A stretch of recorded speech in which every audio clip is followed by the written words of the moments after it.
പ്രിയ പ്രേക്ഷകർക്ക് സീരിയൽ ന്യൂസിലേക്ക് സ്വാഗതം. കൂടുതൽ സീരിയൽ ന്യൂസുകൾ അതിവേഗം ലഭിക്കുന്നതിന് ഈ ചാനൽ സബ്സ്ക്രൈബ് ചെയ്യുക. ബെൽ ഐക്കൺ മറക്കാതെ ക്ലിക്ക് ചെയ്യുക. വീഡിയോ ഇഷ്ടമായി എങ്കിൽ ലൈക്ക് ചെയ്യാൻ മറക്കരുത്. പുതിയൊരു വഴിതിരിവ് വന്നു സംഭവിച്ചിരിക്കുകയാണ്. ഇനി എങ്ങനെ കാര്യങ്ങൾ മുന്നിലേക്ക് കൊണ്ടുപോകുമെന്ന് ആലോചിക്കുകയാണ് അഭിഷേക്. ഒരിക്കലും ഇങ്ങനെയൊരു വഴിതിരിവ് അഭിഷേക് പ്രതീക്ഷിച്ചതല്ല. അതുകൊണ്ട് തന്നെ കാര്യങ്ങൾ കൈവിട്ടുപോയി എന്ന് അഭിഷേക് ഉറപ്പിക്കുകയും ചെയ്തിരിക്കുകയാണ്. ഇതിനിടയിലാണ് റാംമോഹന്റെ അവസ്ഥ ഗുരുതരമാണ് എന്നുള്ള കാര്യം അറിയാനിടയാകുന്നത്. കാര്യങ്ങൾ വിചാരിച്ചതുപോലെ മുന്നിലേക്ക് പോകുന്നില്ലല്ലോ, എന്തു ചെയ്യും എന്ന് ആലോചിക്കുകയാണ് ഇപ്പോൾ. ഇതേ തുടർന്ന് പ്രശ്നങ്ങൾ പരിഹരിക്കാം എന്നുള്ള ഉറപ്പ് നൽകുകയാണ് സോഹൻ.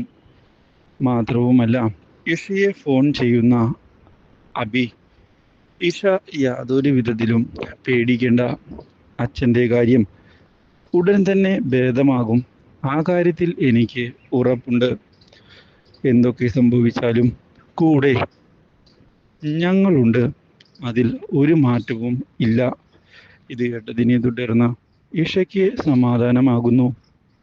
അബി, മാനസികമായി ഞാനൊന്ന് തകർന്നു പോയിരിക്കുകയാണ്.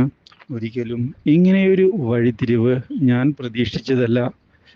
ഈ ചതി, ഞാൻ ഇങ്ങനെയൊക്കെ സംഭവിക്കുമെന്ന് ഒരിക്കലും കരുതിയില്ല. അബി എൻ്റെ കൂടെ ഉണ്ടായിരുന്നുവെങ്കിൽ എന്ന് ഞാനിപ്പോൾ ആലോചിക്കുകയാണ്. നീ പേടിക്കാതെ, നിന്റെ കൂടെ ഞാനുണ്ട് എന്തിനും ഏതിനും. ഇപ്പോൾ എൻ്റെ അവസ്ഥ ഇങ്ങനെ ആയതുകൊണ്ട് മാത്രമാണ് ഞാനിപ്പോൾ മാറി നിൽക്കുന്നത്. അല്ലെങ്കിൽ നിന്റെ കൂടെ എപ്പോഴും ഞാനുണ്ടാകില്ലേ? ഞാൻ എന്തായാലും ഇവിടെ നിന്ന് വരാൻ ശ്രമിക്കാം സോഹൻ്റെ കൂടെ. നീ എന്തെങ്കിലും അപ്ഡേറ്റ്സ് ഉണ്ട് എങ്കിൽ എന്നെ അറിയിക്കാനും മറക്കരുത് കേട്ടോ. ശരി അബി.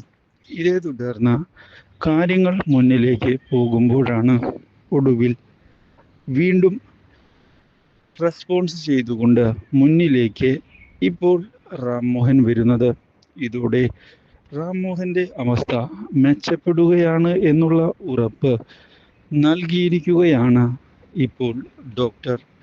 ഈ കാര്യം അറിഞ്ഞതിനെ തുടർന്ന് വളരെയധികം സന്തോഷമാകുന്ന ഇഷ അച്ഛനെ ചെന്ന് കണ്ട് കാര്യങ്ങൾ സംസാരിക്കാൻ തയ്യാറാകുന്നു. ഞാൻ ആകെ തകർന്നു പോയി അച്ഛ, എൻ്റെ കൂടെ അച്ഛൻ ഉണ്ടാകണം. ഇത് കേട്ടതിനെ തുടർന്ന് നീ പേടിക്കണ്ട എന്നുള്ള ഉറപ്പ് റാംമോഹൻ നൽകിയിരിക്കുകയാണ്. Do like, share and subscribe.